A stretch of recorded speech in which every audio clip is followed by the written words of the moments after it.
Cuando pensamos en asesinos que inspiraron al cine moderno o al cine antiguo, pensamos en nombres como Norman Bates, Leatherface y Buffalo Hills. Todos estos personajes tienen una característica en común, que detrás de todos ellos hubo una historia de un hombre, una historia muy turbia y muy perturbadora, que se convirtió en la base para crear estos personajes que les nombré anteriormente. Su nombre era Edward Theodore Gain. Su vida representa una de las macabras historias estadounidenses que pueda haber existido.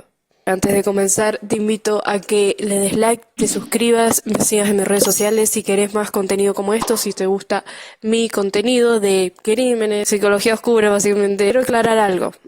Este caso no es solamente sobre asesinatos, crímenes, etc. Esto se trata sobre la mente humana, sobre cuánto estamos dispuestos a llegar para hacerle daño a otra persona o complacer a nuestra mente. Así que desde ya les digo que si soy unas personas muy sensibles, ya sea fotográficamente, verbalmente, sálganse del video porque esta historia es... da asco, te diría, pero es una historia que tiene que ser contada para que no volvamos a repetir estos trágicos hechos. Así que sin más, comencemos con el video.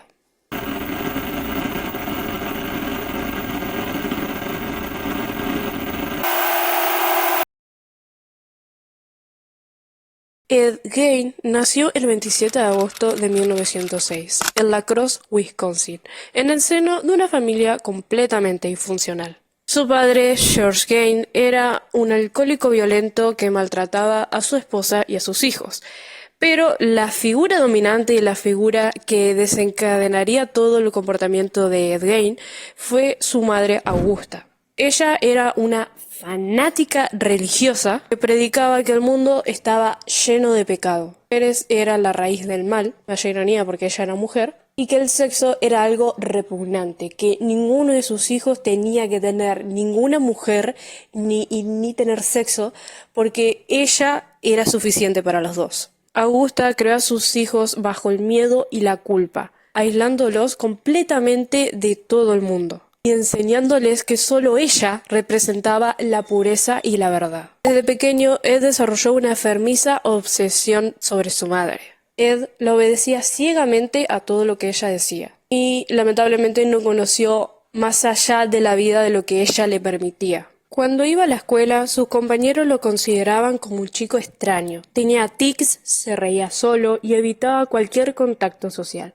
A pesar de que sus notas eran correctas, era marginado, tímido y retraído. En su casa, su madre lo castigaba si Ed o Henry hablaban con otras personas, ya que en su casa no había lugar ni para amistades, ni para sueños y muchísimo menos para el amor. En 1940, el padre de Ed murió, dejando a Ed y a Henry solos con Augusta. Henry, el mayor, no compartía lo que Augusta promovía, la obsesión que tenía Ed por su madre o por las cosas que decía Augusta sobre las mujeres. La veía como una madre controladora y cruel, y a menudo intentaba alejar a su hermano de su influencia. Pero en 1944 ocurrió algo sospechoso. Ambos estaban quemando la maleza del campo cuando el fuego se descontroló. Los bomberos obviamente llegaron para apagar el fuego y minutos más tarde encontraron el cuerpo de Henry con golpes en la cabeza. Aunque la causa oficial fue asfixia, muchos sospecharon de Ed. Tras la muerte de su hermano, Ed quedó completamente solo con Augusta. Cuando ella enfermó y murió en 1945, su mundo se derrumbó. Sin su madre no tenía rumbo.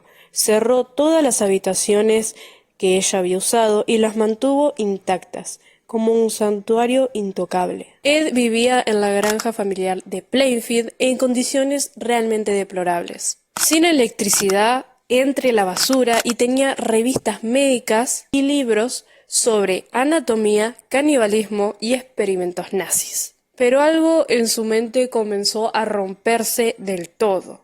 Ed comenzó a visitar cementerios cercanos durante la noche. Desenterraba cadáveres de mujeres que lo recordaban a su madre. Les quitaba la piel, los órganos y los rostros. Según él mismo confesó, lo hacía en un trance, como que si no pudiera evitarlo. Quería crear algo parecido más o menos a un traje de mujer hecho con piel humana, según él, para poder convertirse en su madre y poder volver a sentirla más cerca. Entre 1947 a 1952 hizo pero decenas de exhumaciones, tomando partes de cuerpo de personas ya muertas, obviamente, para crear recuerdos o decoraciones para su casa. Pero su obsesión no se detuvo en los muertos. El 8 de diciembre de 1954 desapareció una mujer llamada Mary Hogan, que era dueña de un bar local. Muchos pensaron que había huido, pero 3 años después, el 16 de noviembre de 1954, el pueblo de Plainfield descubrió la verdad. Ese día, Berenice Warden, dueña de una ferretería, desapareció sin dejar rastro. Su hijo, que era ayudante del sheriff, notó que la última factura de la venta del día pertenecía a Ed Gein. Los policías fueron a la granja y lo que encontraron adentro fue un auténtico infierno. El cuerpo de Berenice Warden estaba colgado boca abajo y abierto en canal como si fuera un animal de caza. Había sido... y sus órganos estaban guardados en una bolsa. Warden había sido disparada con un rifle 22 y las mutilaciones se realizaron después de su muerte. Pero si crees que solamente esto encontraron en la casa, estás totalmente equivocado, porque lo que encontraron los investigadores y los policías fue, no sé, un museo del horror.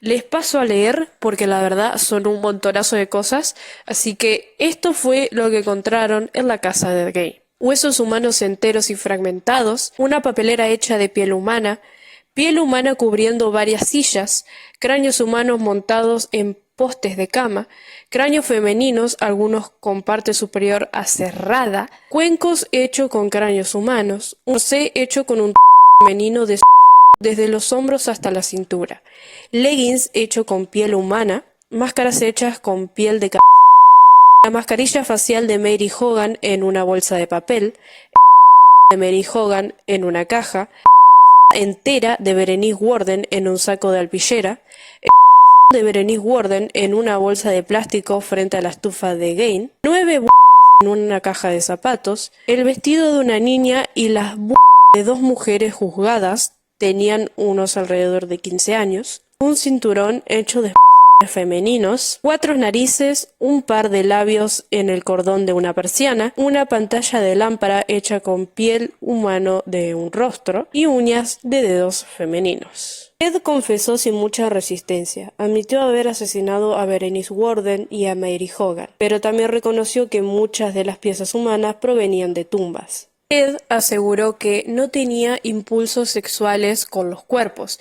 ya que, según él, olían demasiado mal. Pero lo que Ed buscaba era algo distinto, no buscaba asesinar por asesinar o profanar cuerpos por querer profanar cuerpos. Quería literalmente transformarse en su madre. ¿Se acuerdan que yo les conté que él tenía una obsesión? Bueno, la obsesión era básicamente ser su madre. Ed Gein se vestía con su traje de piel, imitando a su madre, ya sea su voz, su forma de andar, y hablándole desde la oscuridad. El caso de Ed Gein, como podrán saber, tuvo un revuelo, pero muchísimo en todos Estados Unidos, internacionalmente te diría. Los habitantes del pueblo que lo conocían no podían creer que un hombre siendo tan introvertido, amable, tímido, fuera capaz de semejantes atrocidades contra los humanos. Su historia inspiró a décadas del cine de terror.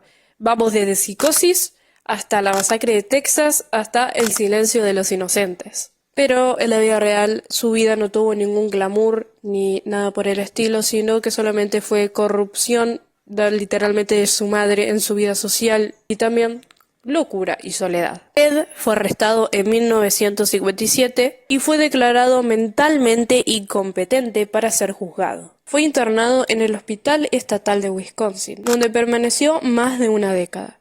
En 1968 fue considerado mentalmente apto para enfrentar el juicio. Sin embargo, cuando este comenzó, el juez determinó que, si bien era culpable del asesinato de Berenice Warden, seguía siendo legalmente insano, por lo que fue sentenciado en reclusión perpetua en instituciones psiquiátricas. Ed Gein pasó el resto de su vida en hospitales mentales, donde era descrito como un paciente tranquilo, amable y colaborador. Nunca mostró arrepentimiento ni parecía comprender del todo la magnitud de sus crímenes. Murió el 26 de julio de 1984, a los 76 años, por insuficiencia respiratoria causada por el cáncer. Fue enterrado en el cementerio de Plainfield, muy cerca de donde reposaban las tumbas que él mismo había profanado. Su lápida fue vandalizada varias veces hasta que las autoridades decidieron sacarla. La casa donde había cometido los crímenes fue destruida por un incendio poco después de su arresto, borrando del mapa aquel símbolo del horror. El caso de Ed Gein sigue siendo uno de los casos más perturbadores de la historia criminal, no tanto por la cantidad de víctimas, sino por lo que reveló sobre la mente humana. A ver, si nos ponemos a pensar, Ed Gein no era un asesino común. Esto conlleva a su infancia bastante rota, su padre le pegaba y también su madre era una figura muy demandante. Y también, digamos, de una fe bastante distorsionada. Y también por el aislamiento que recibió por parte de su madre, al no poder recibir ni amistades, ni un amor, ni nada, convirtió su mundo interno en una pesadilla. A ver, yo creo que a diferencia de otros criminales que buscaban placer o poder, Ed Gein solamente buscaba amor a su manera retorcida. Ed quería volver a sentir a su madre, literalmente, bajo su piel. Bueno, hasta acá el video de hoy. ¿Qué les pareció? ¿Les gustó este caso? ¿Vomitaron? ¿Qué sé yo? O sea, es un caso bastante perturbador, bastante que está acá dentro de la psiquis humana. ¿Qué podemos llegar a ser los humanos? ¿Hasta qué límite podemos llegar? ¿O qué maldades podemos llegarles a hacer a otros seres humanos, ya sean muertos o vivos? Mi nombre sigue siendo Numpra. Seguime en mis redes sociales si querés, no estás obligado. Suscríbete a este canal si te gusta este tipo de contenido. Y mi nombre sigue siendo Numpra. Nos vemos en el próximo video.